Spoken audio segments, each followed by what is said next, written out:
Bom, mais uma vez, como que a literatura te ajuda, né? One Piece, a história que está em alta agora, né?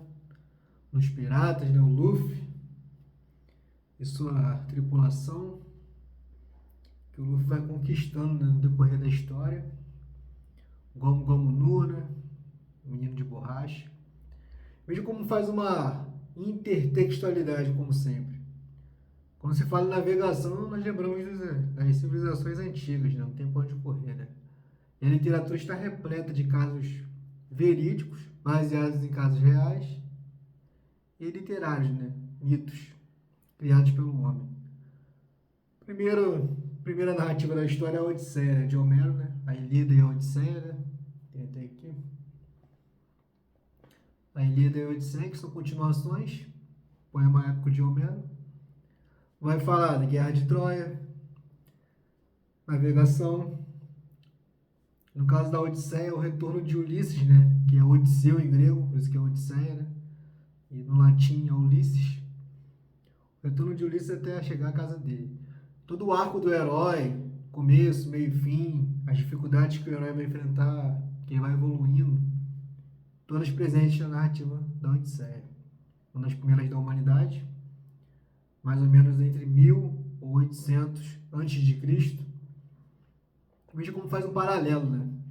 A história do One Piece, né? Mesma coisa, o Luffy, personagem principal, ele se baseia no seu herói, né? O Roger, que foi um pirata, que virou lendário, que morreu e deixou esse tesouro guardado. E todos agora buscam esse tesouro perdido, que é o grande One Piece, que está perdido pela Grand Line, né? Que é o grande mar a ser desbravado. E ninguém sabe exatamente o que tem por trás do mar, né? Os abismos descobertos, que foi o que os navegantes encontraram no meio da história, né? Os Lusíadas de Camões, que relata o gigante Adamastor, que nada mais são do que fenômenos da natureza desconhecidos pelo homem, na época de 1500.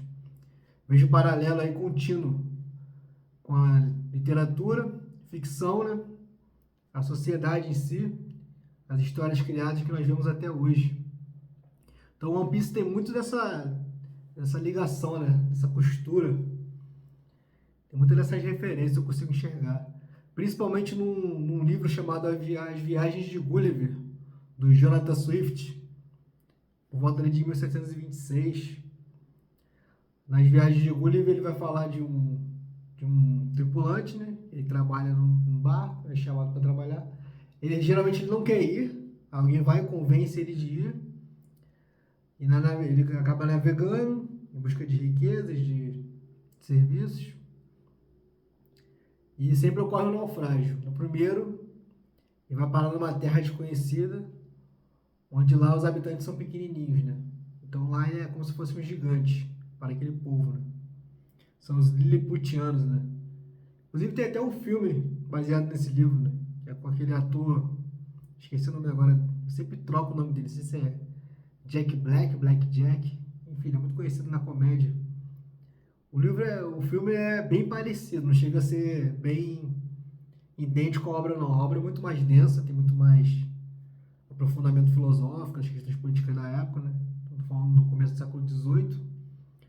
É como se fosse uma sátira, né, da política da época da Inglaterra. E é muito interessante como o One Piece tem muito disso. Que o Luffy e seus amigos vão viajando e vão parar numa nuvem, tem um pessoal com asa, e vão parar num lugar que tem os homens de cabeça de peixe. E as Viagens de Gulliver tem disso. Tem uma hora que ele vai parar num lugar que os habitantes têm cabeça de cavalo, são bastante racionais, e ele fica impressionado, que são mais racionais do que os seres humanos. Essa brincadeira, essa sátira entre as diferenças, né? Aí você pode ver uma questão política, sociológica ali escondida, né?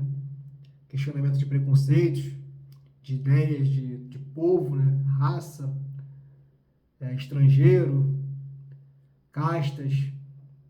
Veja que o One Piece também tem muito disso, faz esse paralelo com a literatura.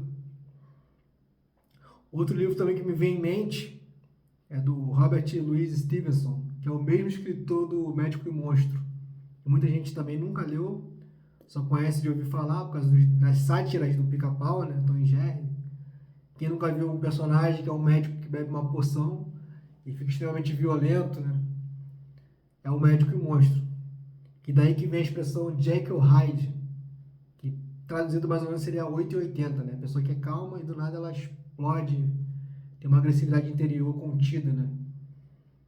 Então é do Robert Louis Stevenson. Ele escreveu A Ilha do Tesouro, 1883. E é nesse livro que uma das primeiras vezes você vai ver uma caça ao tesouro, como padrão ela é até hoje, né?